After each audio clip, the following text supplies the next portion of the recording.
Buktegiko podcastak.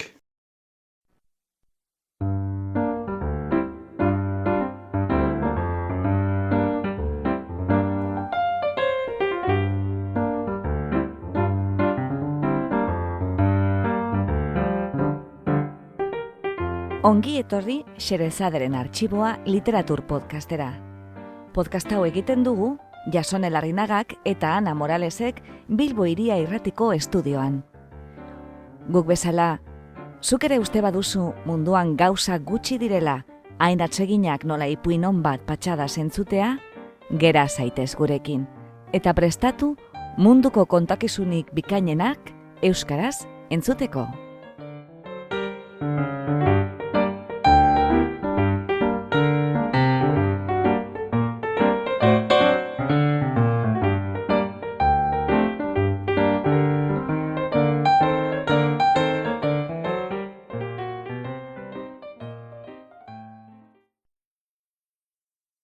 Gaur, Xerezaderen Artxiboan, Etxeko aingerua, egilea Virginia Woolf, itzultzailea Ana Morales. Gaur, Virginia Woolf aspaldiko laguna dakargu berriz ere Xerezaderen Artxibora. Virginia Woolf, Europako gerra arteko modernismoko idazle nagusietako bat dugu. Nobelak, ipuinak, antzerkia, artikuluak eta entseguak idatzi zituen. Bere fikzioa, adibidez, Farorantz izeneko novela, euskeraz irakur dezakeguna, Anton Garikanoren itzulpenean, prosan idatzitako poesia antzekoa da. Ekintza urria da, eta xumea. Baina haren inguruan pertsonaiek egiten dituzten gogo eta matizatuek, eta deskribatzen zaizkigun sentsazio fisikoek, filigranaz egindako eraikin miragarri bat jasotzen dute. Virginia Woolf, teoria feministaren aitzindarietako bat izan zen Europan. A Room of One's Own entzeguan, emakume batek idazlea izateko behar dituen funtsesko baldintzak zehaztu zituen. Independentzia ekonomikoa eta espazio pribatu bat. Orlando novelan, generoari lotutako estereotipoak arakatu zituen. Mendeetan zehar bizi den eta aroetan barrena generoa aldatuz doan pertsonaia baten bitartez. Woolfek polemikak ere izan zituen emakumeen gaitasun intelektualaren inguruan. Xerezaderen Artxiboan, haietako bat entzun dezakezu aurreko atal batean. Zapelatz jatorra sinatzen zuen zutabegilearekin, The New Statesman egunkarian eukizuen gutun trukea, alegia. Gaurkoan, Virginia Woolfek emakumeen zerbitzurako elkarte nazionalean 1931 emandako hitzaldi bat dakargu. Idazlea hil eta gero argitaratu zen The Death of the Moth liburuan, 1942an. Emakumeen lanbideak du jatorrizko izena, baina guk etxeko aingerua ipini diogu, bertan azaltzen den kontzeptu giltzarriaren izena. Etxeko aingerua, The Angel in the House, jatorrizko izenez, Coventry Patmore poeta ingelesak 1854an idatzitako poema narratibo luze baten izena da. Bertan, Patmorek, emakume perfektua deskribatzen du, bere emazte Emily eredu hartuta. Izugarrizko jartzuna izan zuen poemak 19. mendearen bukaeran eta 20. hasieran. Poema horren eraginez, etxeko aingerua izena bihurtu zen emakumeen ideal viktoriarra aipatzeko deitura. Bere senarraren eta seme alaben zerbitzura eman abiziden emazte eta ama esanekoa eta apala. Kate Chopinen The Awakening novelan agertzen den Adele Gatignol, etxeko aingeruaren adibide bat da. Charlotte Perkins Gilman idazleak, zeinaren ipuin bat, Hormako paper horia izenekoa, podcast honen beste atal batean entzun dezakezun, 1881an entsegu bat idatzi zuen, The Extinct Angel izenekoa. Bertan zioen, etxeko aingerua desagertutako espezie bat zela. Dodo txoria bezain desagertua. Baina, desagertutako espeziea da benetan etxeko aingerua? Perkins Gilmanek uste zuen bezala? Pentsa dezagun apur bat. Egoera arruntz bat. Adibidez, laneko bilera. Isili-isili geratzen gara bilera osoan? Edo parte hartzen baldin badugu, barkezke batekin hasten gara? Adibidez, grafika hau ez zait oso ondo atera, barkatu, edo hau galdera tontoa da, barkatu, baina edota aitzakiekin. Nahi nituen datu hauek ere sartu, baina ezin izan dut. Geure hitzak desautorizatzen ditugu etxakintasunaren aitorpenekin. Niena izaditua honetan, baina nik honetaz ez dakit, baina esango nuke neure iritzia besterik ez da. Agian oker nago. Deferentzia keinu etengabeak egiten ditugu.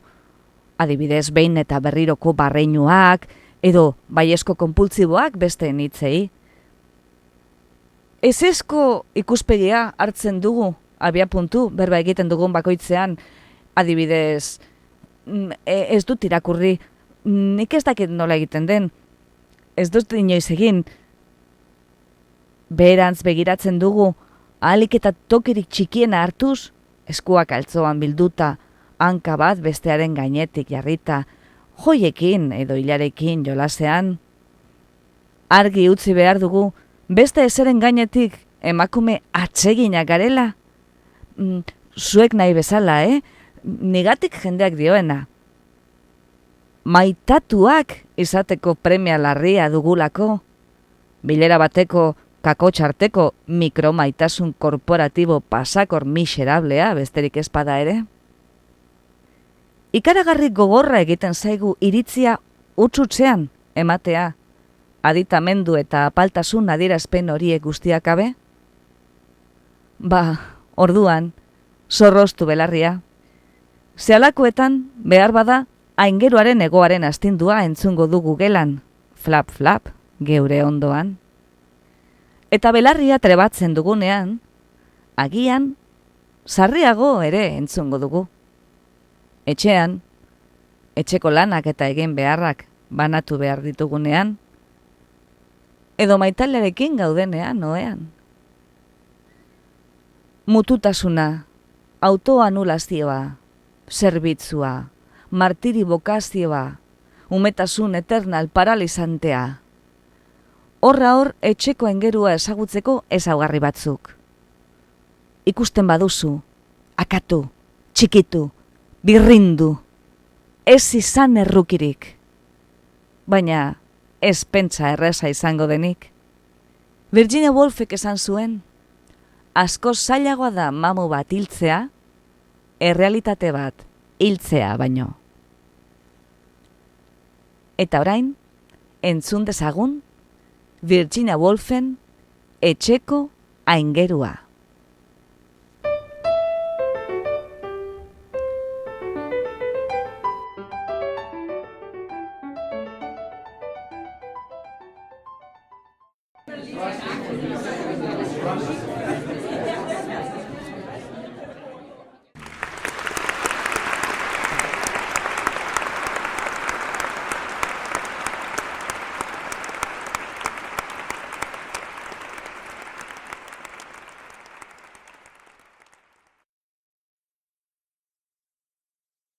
Zuen idazkariak konbidatu ninduenean etortzera, esan zidan zuen elkartea emakumeen enplegua sarduratzen dela, eta neure esperientzia profesionalez zuei zerbait esatea proposatu zidan. Egia da, emakumea naizela. Egia da, lan egiten dudala. Baina, ze esperientzia profesional izan dut nik? Zaila da esaten. Nire lanbidea literatura da. Eta lanbide horretan, emakumeek esperientzia nobedoso gutxiago izan dute beste ezeinetan baino, agertokiak alde batera utzita. Esan nahi dut, emakume izatearekin lotuta dagoen esperientzia berri gutxiago. Izan ere, bidea orain dela urte asko urratu zuten Fanny Barnick, Afra Benek, Harriet Martineauk, Jane Austenek, George Eliotek. Nire aurretik emakume famatu asko egon dira, eta askoz gehiago ezezagunak eta ahaztuak, bidea zelaitzeko eta nire urratsak normaltzeko. Beraz, idazten jarri nintzenean, oso oztopo material gutxi aurkitu nituen bidean. Idaztea, jardun errespetagarri eta kaltebakoa zen. Lumaren karraskak ez zuen urratu familiaren bakea. Etxeko diru poltsak ez zidan eskakizunik egin. 16 peniketan Shakespearen lan guztiak idazteko adina paper eros daiteke, horretarako gogoa izan ezkero. Idazleak ez du behar ez pianorik, ez modelorik, ez Paris, Viena edo Berlinik, ez maizurik, ez maestrarik. Jakina, paperaren merketasuna da, emakumeek idazketan, beste lanbide batzuetan baino lehenago aurrera egin izanaren arrazoia. Baina, neure istorioa kontatuko dizuet. Istorio simplea da. Nahikoa duzu imaginatzea neska bat logela batean, eskuan luma duela. 10 ordu batera bitartean, luma hori ezkerretik eskumara mugitu besterik ez zuen egin behar. Gero bururatu zitzaion, azken batean nahikoa simplea eta merkea den gauza bat egitea.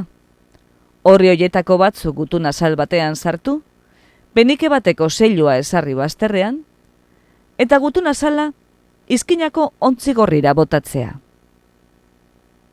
Horrelaxe bihurtu nintzen kazetari. Eta nire aleginak ordaina aukizuen urrengo hilabeteko lehen egunean, guztiz egun loriatzua niretzat. Editorearen gutuna jaso nuenean, libra bat, 10 txelin eta 6 penikeko txeke batekin.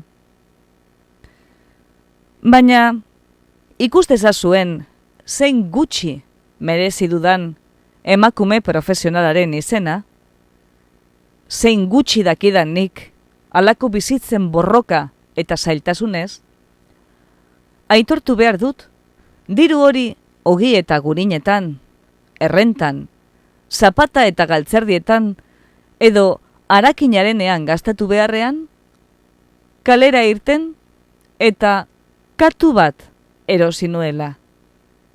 Katu polita, katu pertsiarra, berehala ika-mika garratzetan murgildu ninduena auzokoekin. Bada gauza errezagorik artikuluak idaztea eta etekinekin katu pertsiarrak erostea baino. Baina egon apur batean. Artikuluak zerbaiti buruzkoak izan behar dira. Nirea, ondo gogoratzen badut, gizon famatu baten novela bati buruzkoa zen. Eta erreseina idazten nenbilela, konturatu nintzen, liburuen erreseinak idatziko banituen, mamu jakin batekin borroka egin beharko nuela. Eta mamu hori, emakume bat zen. Eta hobeto ezagutzera heldu nintzenean, poema famatu bateko heroinaren izenaz deitu nion. Etxeko aingerua. Bera jartzen zen, ni eta paperaren artean erreseinak idazten nengoenean. Berak egiten zidan traba eta galarazten zidan denbora, eta halako oinazea ematen zidan, non azkenean, hil egin bainuen. Zuek, belanaldi gazteago eta zoriontzuago batekoak zaretenok, agian ez duzue haren berri. Behar bada ez dakizue zertaz nabilen, etxeko aingerua aipatzen dudanean. Alik eta laburren deskribatuko dizuet. Izugarri esanekoa zen. Ikaragarri xarmangarria zen. Erabat ezberekoia zen. Bikaina zen familia bizitzako arte zailetan. Egunero sakrifikatzen zen. Oilaskoa bazegoen, berak hanka hartzen zuen. Haize korronterik bazebilen, bera toki horretan jesartzen zen. Labur esanda, halako moduan zegoen egina, non sekula etzeukan bere iritzi edo guraririk. Nahiago zuen beti besteen iritzi eta gurariekin bategin. Beste zeren gainetik, esan beharrik ere ez daukat, garbia zen. Garbitasuna bide zen haren edertasunik handiena. Lotsagorritzea berriz, haren grazia. Egun haietan, Victoria erreginaren azkenak, etxe bakoitzak bere aingerua zeukan. Eta idazteari eman nionean, lehenengo hitzetan bertan egin nuen topo berarekin. Haren egoen itzalak horria estali zuen. Haren gonaren firrista entzuten nuen gelan zehar. Bestela esan da, luma hartu bezain laster gizon famatuaren nobelaaren erreseina egiteko, nire atzera irristatu eta ahapeka esan zidan. Maitea, neska gaztea zara. Gizon batek idatzitako liburu batez idazten zabiltza. Izan atsegina, izan xamurra. Lauzengatu, engainatu. Erabili gure sexuaren arte eta trikimailu guztiak. Ez dezala inok sekula igarri zeure kabuz pentsatzen duzula. Guztiaren gainetik, izan zaitez garbia. Eta nire luma gidatzekoa egin zuen. Orain kontatuko dizuet neure buruari meritoren bat aitortzen diodan ekintza bakarra. Naiz eta egia esan, meritu hori berez dagokien diru apur bat utzi zidaten arbaso bikain batzuei. Esan dezagun 500 bat libra urtean. Zeinei esker, enengoen nire xarma hutsaren menpe, bizimodua ateratzeko. Buelta eman nuen, eta lepotik heldu nion. Al nuen guztia egin nuen ura hiltzeko. Nire desenkusa, epaitegira eramango banindute, izango litzateke autodefentsan egin nuela. Nik bera hil espanu, berak hilko ninduen. Bihotza erauziko zion nire idazketari. Izan ere, luma paperean ezarri bezain laster, jabetu nintzen ezin daitekela ez da novela baten erreseinarik egin, zeure kabuz pentsatu barik. Adierazi gabe, zeure ustez egia dena, giza harremanez, moraltasunaz, sexuaz. Eta emakumeek, etxeko aingeruaren arabera, ezin dute gai hauetaz jardun, modu libre eta irekian. Liluratu egin behar dute. Harmonia ezarri behar dute. Gordin esateko, gezurrak esan behar dituzte aurrera egingo badute. Beraz, haren egoaren itzala edo haren aloaren distira horrian sumatzen nueneko, tintontze hartu eta bota egiten nion. Kostata hil nuen. Asko lagundu zion irudimenezkoa izateak. Askoz gaitzagoa da mamu bat hiltzea, errealitate bat hiltzea baino. Gainetik kendu nuela uste nuenean, han bueltatzen zen beti, narraz. Azkenean, hil egin nuela arro badiotere, borroka gogorra izan zen. Denbora asko kendu zidan. Asko hobeto eman nezakeena gramatika grekoa ikasten, edo munduan zehar, abentura bila. Baina benetako esperientzia izan zen. Garai hartan, emakume idazle guztiek nahitaez izango zuten esperientzia. Etxekoen gerua hiltzea, emakume idazlearen lanaren parte bat zen. Baina jarrai dezadan neure istorioarekin. Aingerua hilda zegoen, zer geratzen zen orduan? Esan liteke, objektu simple eta arrunt bat geratu zela. Emakume bat, logela batean, tintontzi batekin. Bestela esan da, faltsukeria gainetik kenduta, emakume gazteark bera izan besterik ez zuen egin behar. Baina, zer da bera? Esan nahi dut, zer da emakume bat? Benetan diotzuet, ez dakit. Ez dut uste zuek dakizuenik. Ez dut uste inok jakina ahal izango duenik, harik eta emakumeak, gizakien esku dauden arte eta lanbide guztietan, bere burua aditzera eman arte. Horixe da ni gaur ona etortzearen arrazoietako bat. Zuenganako begirunea. Zuen esperimentuez, emakume bat zer den erakusteko prozesuan baitzaudete. Zuen hutsegite eta asmatzen bidez, informazio izugarri garrantzitsu hori guri emateko prozesuan baitzaudete. Baina neure esperientzia profesionalen kontakezunarekin jarraituko dut. Lehen erreseinarekin, libra bat eta 16 penike irabazi nituen. Eta katu pertsiar bat erosi nuen irabaziokin. Gero, handi gura egin nintzen. Katu pertsiarra oso ondo dago, esan nuen. Baina, katu pertsiarra ez da nahikoa.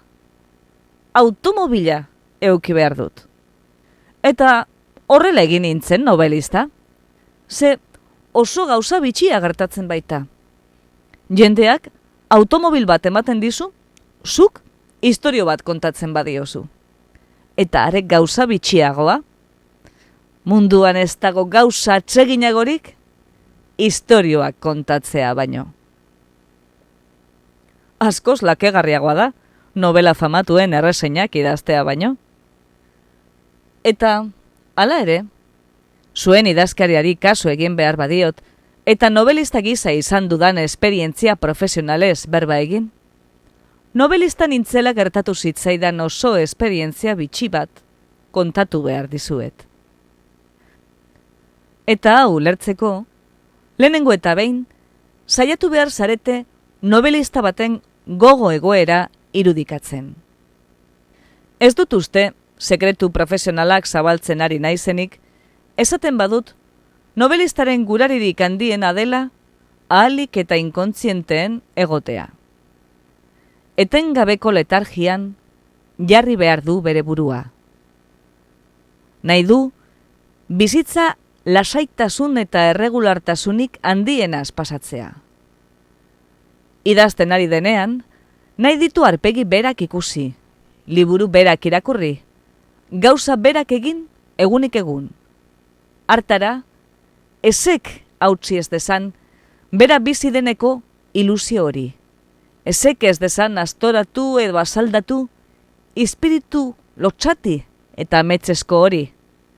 Irudimena, inguruak misterioski usnatzen, astatzen da bilelarik, just mugitzen, batetik bestera jauzika, bapateko deskubrimenduak egiten. Susmoa dut, egoera hau berdina dela gizonentzat eta emakumeentzat.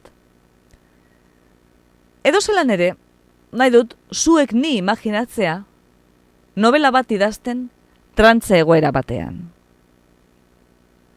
Gura dut irudikatzea neska bat jesarrita, luma eskuan duela. Minutuetan eta are orduetan ere, tintontzian bustibarik. Neska horretaz pentsatzen dudanean, burura datorkidan irudia, arrantzalarena da. Laku sakon batean ertzean jesarrita, ameslari, gainaberari helduta.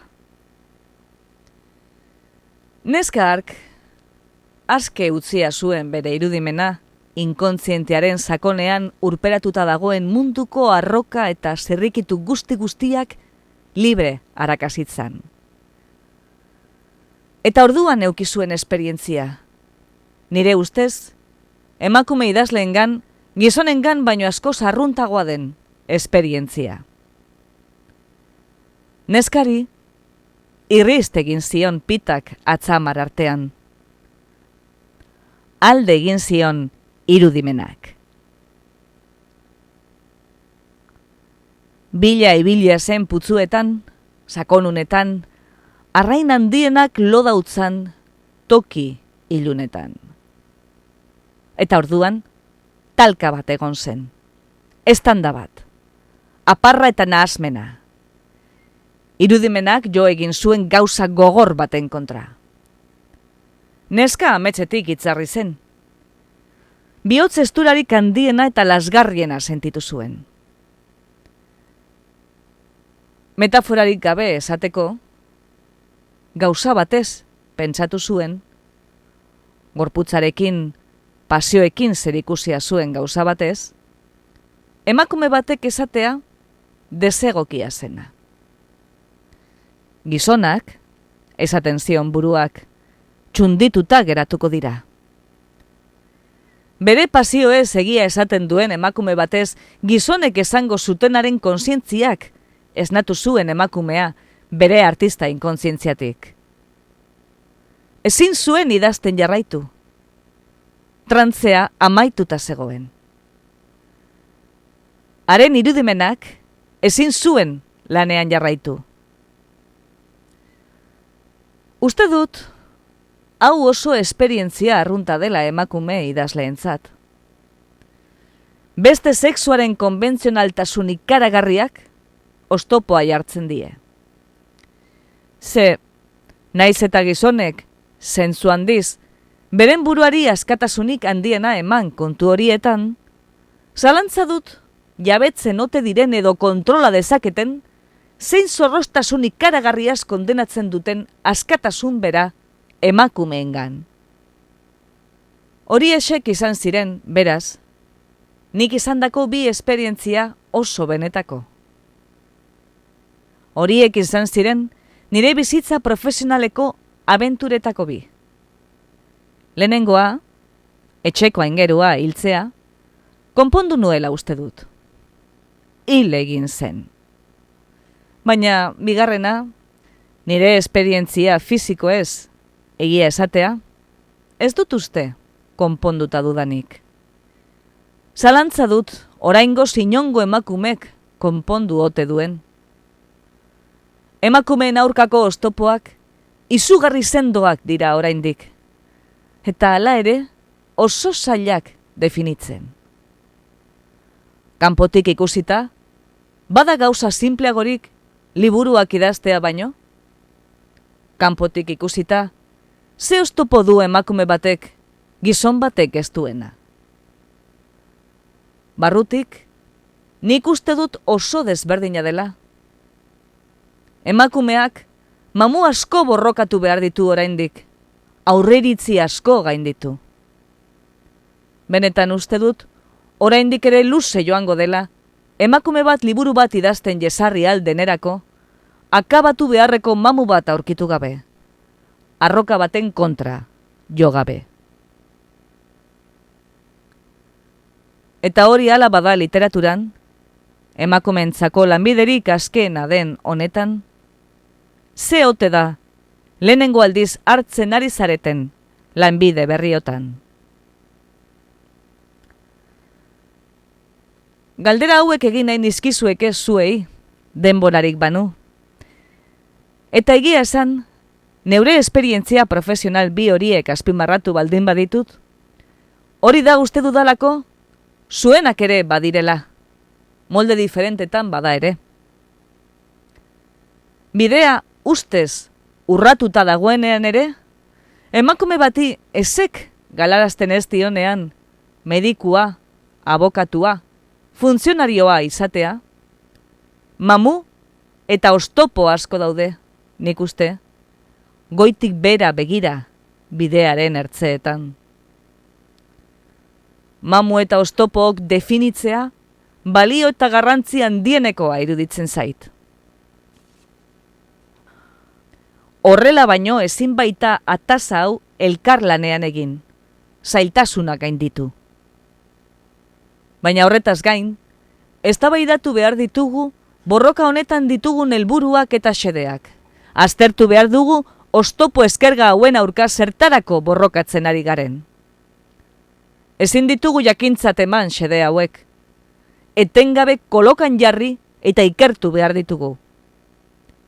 Gure jarrera osoak, nik uste dudanez, hemen, areto honetan, historian lehen aldiz ez dakiz zenbat lanbide diferentetan diharduten emakumez inguraturik nagoela, egundoko interesa eta garrantzia dauka. Zeuen gelak irabazi dituzue, orain arte gizonena bakarrik izandako etxean. Gai zarete, neke eta esfortzu handiarekin bada ere, errenta ordaintzeko. Zuen urteko 500 librak irabazten ari zarete. Baina, askatasun hori, hasiera besterik ez da. Gela, zeuena da, baina hutsik dago oraindik. Jantzi beharra dauka, apaindu beharra dauka, partekatu beharra dauka. Zelan jantziko duzue? Zelan apainduko duzue? Norekin partekatuko duzue? Eta zein baldintzapean? Iruditzen zait, galdera hauek garrantzi eta interes izugarria dutela. Historian lehen aldiz, galdera horiek egiteko moduan zaudete. Lehen aldiz, gai zarete zeuen kabuz erabakitzeko zein erantzun eman behar zaien. Pozik geratuko nintzateke zuekin galdera eta erantzun horiek eztabaidatzen. Baina ez gaur, amaitu zait denbora, eta hementxe bukatu behar dut.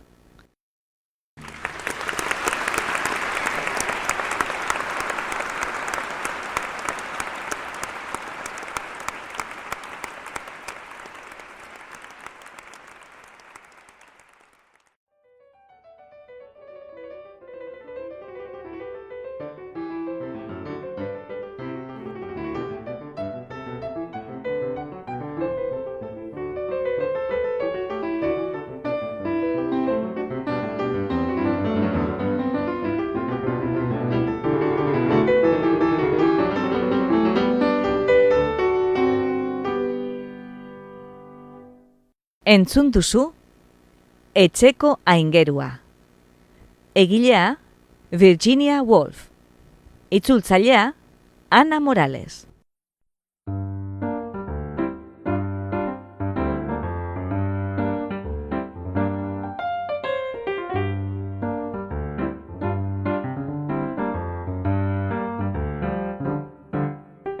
Xerezaderen artxiboko beste atal bat entzun duzu.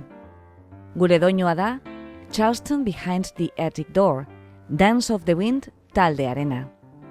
Besterik adierazi ezean, gure musikak jamendo.cometik hartuak dira, eta soinu efektuak berriz freesound.cometik ateratakoak.